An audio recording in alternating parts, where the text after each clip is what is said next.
সবাইকে আমন্ত্রণ জানাচ্ছি এবি নিউজ প্রাইম সংবাদে। আপনাদের সঙ্গে আছি আমি তাবাসসুম মানিকা। শুরুতেই জানিয়ে দিব সংবাদ শিরোনাম। বেজিংয়ে গালিচা সংবর্ধনা গার্ড অফ অনার পেলেন প্রধানমন্ত্রী তারেক রহমান। লিবিয়ার দুটি ডিটেনশন সেন্টার থেকে দেশে ফিরলেন 170 বাংলাদেশি।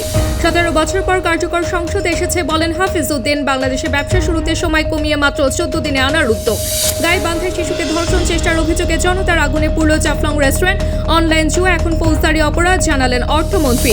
এআই কি মানুষের পক্ষপাতে শিখছে? জাতিসংঘের নতুন প্রতিবেদনে উঠে এলো উদ্বেগজনক তথ্য। হরমুজ প্রণালীতে অস্থায়ী সামুদ্রিক করিডোর চালু করল ওমান। টোল আদায় ইস্যুতে উত্তেজনা ফের বাড়ল। বিশ্বকাপে ইংল্যান্ডকে কালো জাদুর অভিযোগ। 46 বছর বয়সে অবসর ভেঙে ফিরলেন রোনালদিনহো। দর্শক, এতক্ষণ শুনছিলেন শিরোনাম, এখন বিস্তারিত। চীনের দালিয়ান থেকে হাই স্পিড বুলেট ট্রেনে বেজিংয়ে এসে পৌঁছেছেন প্রধানমন্ত্রী তারেক রহমান। স্থানীয় সময় বিকেল 5:35 তিনি পৌঁছান চাওমিং রেলওয়ে স্টেশনে।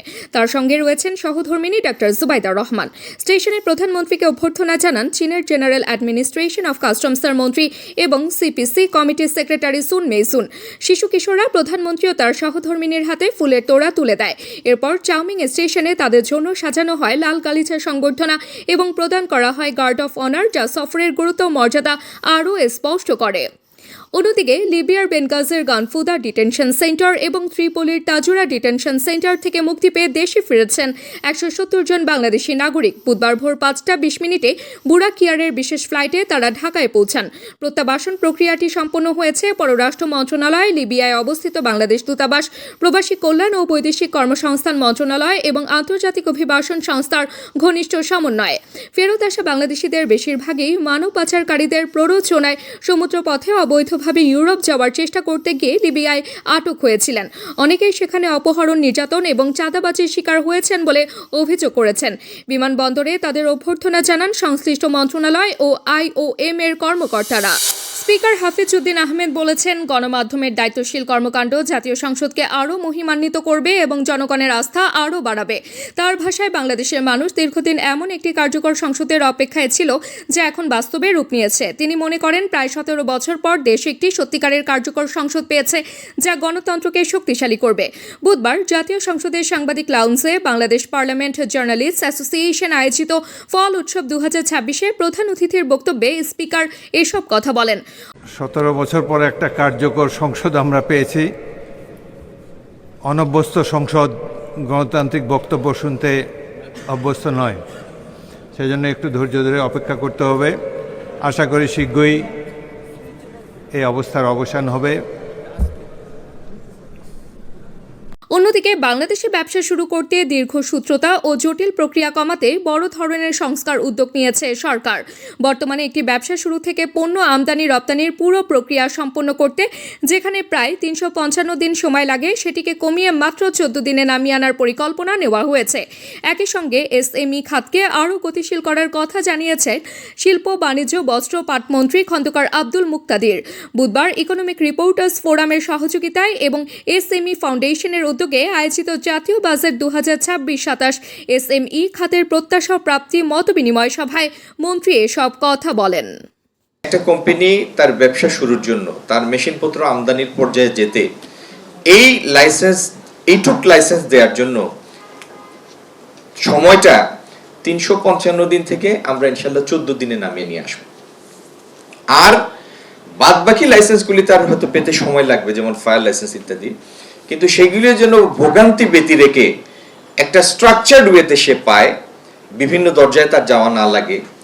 তার বেশিরভাগ গাইবান্ধায় একটি হোটেলে 6 বছরের এক শিশুকে ধর্ষণ চেষ্টার অভিযোগকে কেন্দ্র করে উত্তেজনা ছড়িয়ে পড়ে।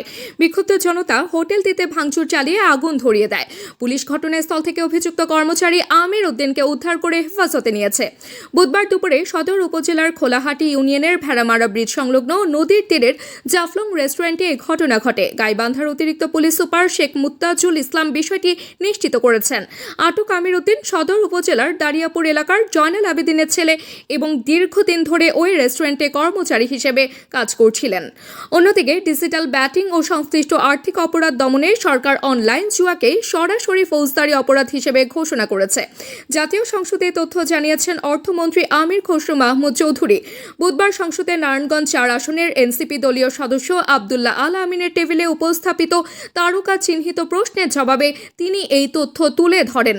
অর্থমন্ত্রী জানান, চলতি বছরের 10 এপ্রিল জারি করা সাইবার নিরাপত্তা আইন 2026-এর 20 ধারায় অনলাইন জুয়াকে শাস্তিযোগ্য অপরাধ হিসেবে অন্তর্ভুক্ত করা হয়েছে। হরমুজ প্রণালী দিয়ে চলাচলকারী আন্তর্জাতিক জাহাজগুলোর জন্য অস্থায়ী সামুদ্রিক করিডোর চালুর ঘোষণা দিয়েছে ওমান। বিশ্বের অন্যতম গুরুত্বপূর্ণ এই নৌপথে নিরাপদ চলাচল নিশ্চিত করতেই এই পদক্ষেপ নেওয়া হয়েছে বলে জানিয়েছে দেশটি।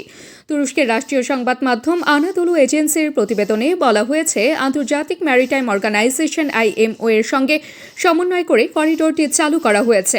ওমান নিউজ এজেন্সি জানিয়েছে, হরমুজ প্রণালীর প্রতি ওমান সালতানাতের দায়িত্ব এবং বিশ্ব অর্থনীতিতে গুরুত্ব বিবেচনায় কোনো ধরনের ফি ছাড়াই নৌ চলাচল অব্যাহত রাখতে এই করিডোর চালু করা হয়েছে। করিডোরটি ব্যবহার করতে জাহাজগুলোকে IMO এবং সংশ্লিষ্ট ওমানি কর্তৃপক্ষের সঙ্গে সমন্বয় করতে হবে। এদিকে আন্তর্জাতিক বাণিজ্যিক নৌপথে চলাচলকারী জাহাজ থেকে ইরানের টোল আদায় যুক্তরাষ্ট্র মেনে নেবে না বলে জানিয়েছেন মার্কিন পররাষ্ট্রমন্ত্রী মার্কো রুবিও। তার ভাষায়, হরমুজ একটি আন্তর্জাতিক জলপথ এবং আন্তর্জাতিক আইন অনুযায়ী কোনো দেশ অন্য দেশকে টোল দিতে বাধ্য নয়। তিনি বিশ্বাস করেন মধ্যপ্রাচ্যের দেশগুলো এই অবস্থানের সঙ্গে একমত হবে।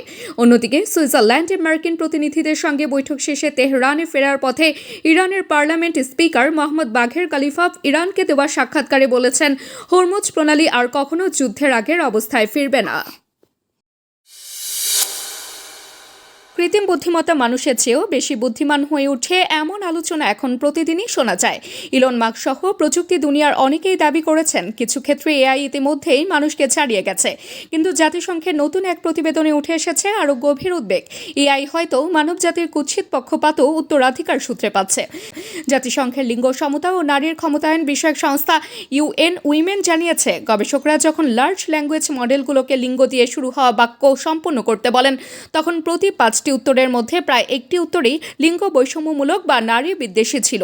কিছু ক্ষেত্রে AI নারীদেরকে বস্তু, সম্পত্তি বা পুরুষের অধীনস্থ হিসেবে বর্ণনা করেছে। জাতিসংঘ বলছে, ইমেইল লেখা, প্রেজেন্টেশন তৈরি, কন্টেন্ট জেনারেশন এবং প্রশ্ন উত্তর, এই সব কিছুতেই AI ব্যবহারের হার দ্রুত বাড়ছে।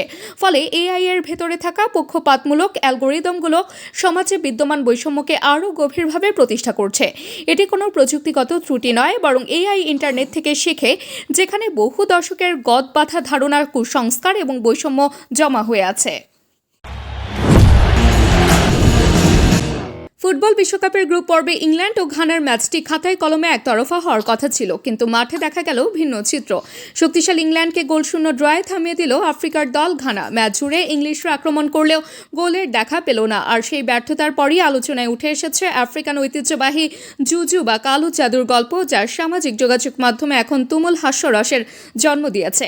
ম্যাচ চলাকালে গ্যালারিতে ঘানার সমর্থকদের সাদা পাউডার ছিটিয়ে প্রার্থনা করতে দেখা যায়, যা নিয়ে ভিডিও ছড়িয়ে পড়েছে সর্বত্র। মাঠের ঘটনা প্রবাহের সঙ্গে এই আচারের অদ্ভুত মিল ফুটবল প্রেমীদের মধ্যে কৌতূহল বাড়িয়েছে। ম্যাচের আগেই ঘানার তান্ত্রিক ওঝা নানা কিয়াঙ্কু বনসাম ব্রিটিশ গণমাধ্যম ডেইলি স্টারকে দাবি করেছিলেন, তিনি নাকি ইংল্যান্ড অধিনায়ক হ্যারি কেইনের ওপর কালো জাদুর অভিশাপ দিয়েছেন, যার ফলে কেন কোনোভাবেই গোল করতে পারবেন না। ম্যাচের পর সেই দাবি নিয়েই চলছে আলোচনা। অন্যদিকে ফুটবল থেকে বিদায় নেওয়ার পর কেটে গেছে প্রায় 11 বছর, তবুও আলোচনার কেন্দ্রবিন্দুতে ফিরতে রোনালদিনহোর খুব বেশি সময় লাগে না। এবার 46 বছর বয়সে অবসর ভেঙে ইতালির 3য় বিভাগের ক্লাব রাভেন্না এফসিতে যোগ দিয়ে আবারও বিশ্ব ফুটবলকে চমকে দিলেন সাবেক ব্যালন ডি'র জয়ী এই কিংবদন্তি। বিষয়টি নিশ্চিত করেছে রয়টার্স, যা ফুটবল দুনিয়ায় নতুন উত্তেজনা ছড়িয়েছে। 2015 সালে ফ্লুমিনেন্সের হয়ে সর্বশেষ পেশাদার ম্যাচ খেলেছিলেন রোনালদিনহো।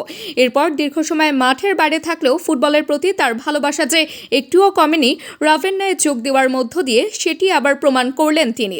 ব্রাজিলিয়ান এই জাদুকর জানান, বহু বছরের বন্ধুত্ব সম্পর্কের সূত্র ধরেই এই সুযোগ এসেছে এবং তিনি নতুন যাত্রা নিয়ে দারুণ উচ্ছ্বসিত। দর্শক, এতক্ষণ আমাদের সঙ্গে থাকার জন্য ধন্যবাদ। সর্বশেষ সংবাদ পেতে ভিজিট করুন আমাদের ওয়েবসাইট www.abnewsinternational.com এ। সেই সঙ্গে নিয়মিত ভিডিও নিউজ পেতে আমাদের ফেসবুক পেজ ও ইউটিউব চ্যানেলে চোখ রাখুন।